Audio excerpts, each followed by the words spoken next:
Rayu.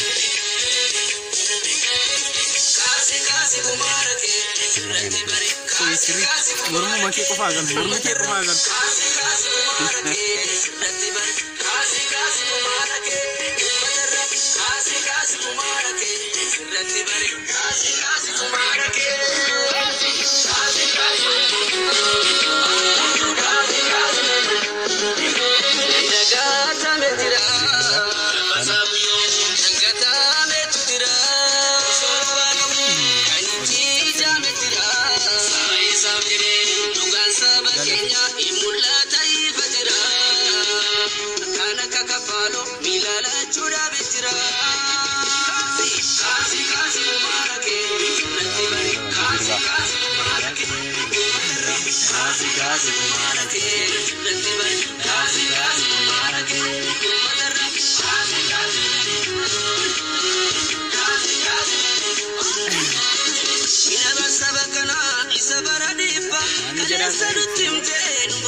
Ajar lagi.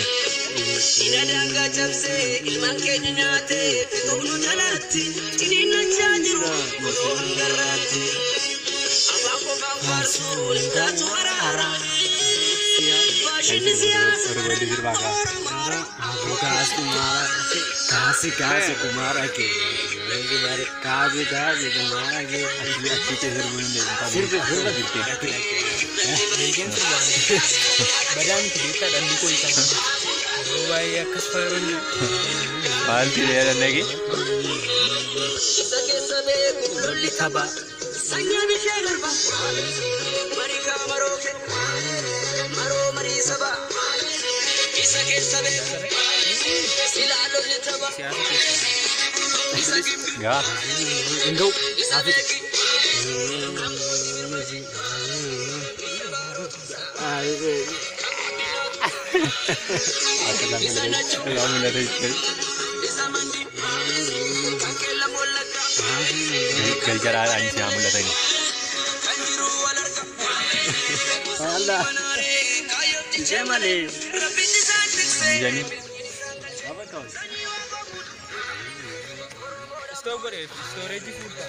Ya, tinggal tahun no.